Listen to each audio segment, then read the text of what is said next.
Hi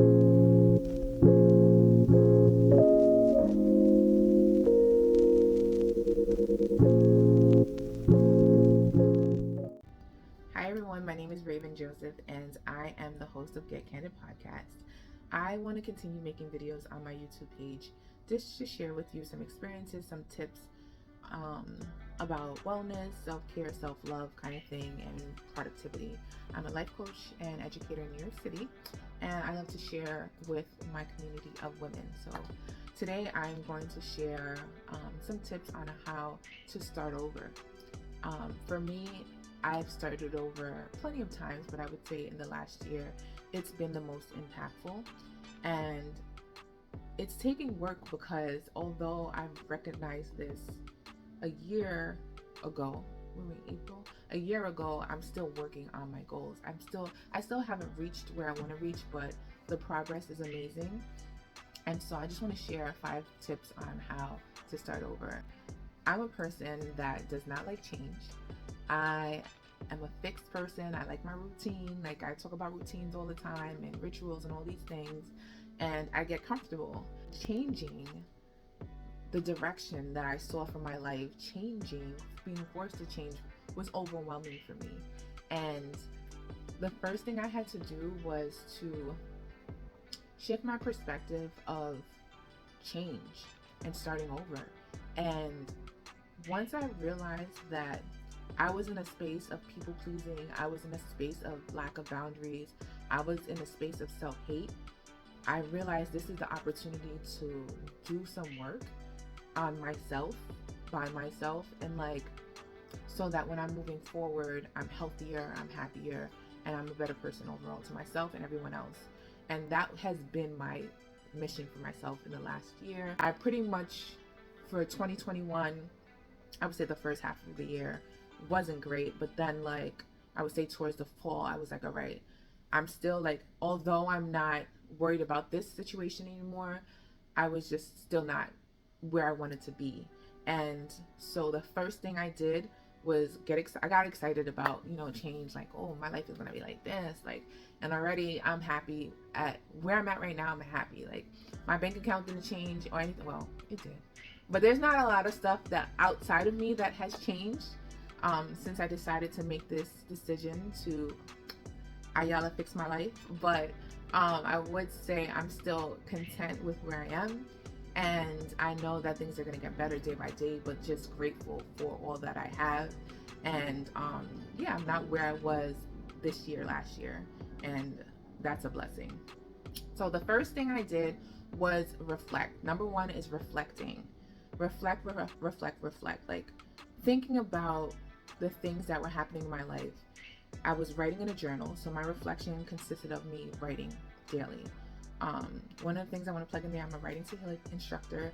This is what led me to being a Writing to Heal instructor when I realized that it helped me heal myself. I still use it because there's things that I'm working on, but it was so empowering. I was to the point where when I have a ton of journals in my office, but I never reread my stuff. I just write and I don't reread it because just like my podcast, I don't like to listen to myself. I really try to edit it real quick and post it. I don't like to go back and think, I don't know. It's uncomfortable. But I was doing that, I was reflecting, and I was using the Writing to Heal process to process what I was going through. So it sounds simple, but it was a process, and it was a process that it took patience. It wasn't something this is gonna be a turnaround overnight. It took patience, it took persistence, and it took determination. And so for me, writing in the journal brought up a lot of stuff for me. I could see, I just want to say right now, y'all gonna hear these airplanes. So when I recorded my podcast, it would be 4 o'clock in the morning, but it's dark outside. And so if I could do these YouTube videos, I live across from the airport. It's gonna be on here. I can't edit it out, nor do I have the patience to edit it out. So I'm going to do my best to speak up when the planes pass. So yeah, I was saying my journal helped me to reflect on the patterns that I had that were making it hard for me to progress or making it hard for me to be the person that I wanted to be. So seeing that, I made a plan. That's number two. I made a plan to eliminate certain things from my life that weren't healthy for me. And I also made a plan to see a therapist to help me. Those are the resources, because in my plan, I'm like, what resources do I have available to me now? What do I need to get to help me with getting to where I wanted to be? Because I realized that what I needed to do for myself was shift my mindset. And to be totally honest, when you're stuck in your ways, you're stuck in your ways. So some habits are really, really easy for me to break. But I would say this has been the most challenging, is changing my thoughts and the way I think about myself and things like that. It's been challenging, but I'm getting better at it day by day. So definitely I plan to get a therapist. I plan to keep writing my journal and not give that up. And also because I was exploring myself, and I'm a recovering people pleaser. I always say that. So understanding who Raven is, minus my aunts or influences trying to tell me how I'm supposed to live my life. I was raised in a Caribbean household. Certain things you don't talk back, but I'm I'm grown, and I'm starting over, and I can be whoever the freak I want to be. Whoever I want to be, as long as I'm happy with me, that's all that matters to me right now. And so that's what I've been focused on, saying no, setting boundaries. I put that in my plan. I'm an explorer. I'm a person that needs to know how things are made, puzzles and things, challenges. They motivate me. I want to learn more. So after that plan, I decided, all right, I need to prioritize getting these things done. 2020, I lost my old my old therapist. She dropped me in the middle of a pandemic, and I do my podcast about it, how that was how do you graduate me in the middle of a pandemic? Okay, whatever. So after that, I really wasn't pressed to get a therapist. I was just busy. I was trying but not trying. So I prioritized getting a therapist, and I got one. I see her once a week. She's lovely. And also prioritizing that research, prioritizing my journaling. So 15 minutes in the morning.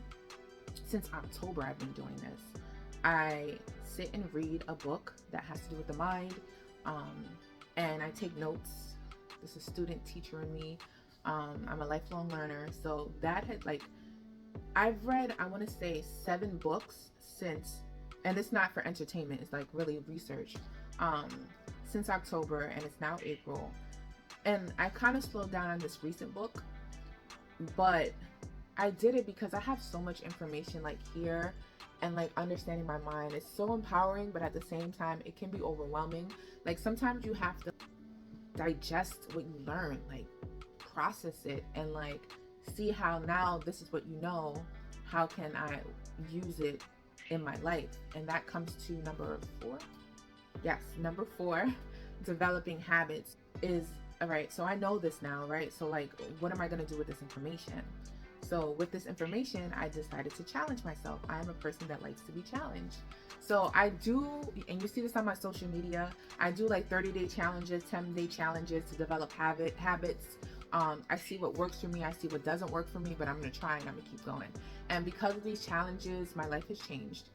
It's helped me to continue to reflect, see what works, see what doesn't work, utilize these tools. So now there's so many more things than before in my self-care, self-love toolbox that I can go to. My plan has changed, and it's great, and I'm grateful that I developed these habits and I pushed myself. And also part of it is having a community to support that, which sometimes can be hard when you've known people for a long time and they haven't done anything to you maliciously or anything like that, but at the same time, it's this is where I want to be with my life. So you have to think about those things. Developing habits really means your circle as well. Who you have the habit of hanging out with, who do you have the habit of turning to, right, for support? What do you have the habit of doing? So you're looking not only developing habits, but you're reflecting on those habits, and you're adjusting or changing those habits. And I would say the boundaries that I set, that was a habit that I had to develop, or a change that I had to have. in order for me to be happy. It was hard at first. I was just talking to my cousin yesterday, and I was telling her that my uncle was telling me something about driving someone somewhere, and I told him no. And like, I was nervous, like, so that's so little, but for me to say no to an elder, it's just like scary for me. So for me to say that, like, I'm still like hot all over when I do it, but then I'm proud of myself at the same time because I did it, because I feel like, you know, I don't say no enough. So that's me, really processing what I want, what makes me happy, what doesn't, and being okay with people not being okay with me is something that I'm getting used to as well. Thing number 5 that has kept me going is being determined. I've been on this like wave for years, and I finally got tired of it, and I was like, yo, something gotta give, something has to change. And I was determined, and I am determined, and that drive is not going to leave. And I'm blessed to have that drive of wanting to do more for myself and wanting to be a better person. I've always wanted to do better. That's something that's in me. Like, I'm always getting like certifications and all these things and doing things, like accomplishing things, but it still wasn't making me happy. And so like that attitude that I had about things that are on the exterior, I now have that on the interior, like making myself happy internally. So yeah, finally is being determined and also trusting God in the process. Like, that has been a life changer for me. Spending more time with God daily, that is part of the habits that I have, is I start my day spending time with God. That's a non-negotiable. It's part of my plan. Excuse me. It's part of my lifeline. It's part of my toolbox. It's part of everything. It is me. So yeah, so definitely reflecting, planning, prioritizing, developing habits, and being determined, being consistent, trusting in God, knowing that you are not alone, and pushing yourself to keep going. Things are changing to the point where it's showing externally, and it's like, because I'm still discovering who I am. And so that's what Candid Soul is pretty much about: being your authentic self and living for you, living a full life for yourself, and being accepting of yourself and loving all over yourself. That's Candid Soul. So that is all that I have for today. Thank you for listening. Thank you for tuning in. Let me know what you think. Let me know through the likes, subscribe to my page. You can also comment or send me an email at getcandid@candidsoulco.com. And make sure you check out my shop, my wellness product shop, www.candidsoulco.com.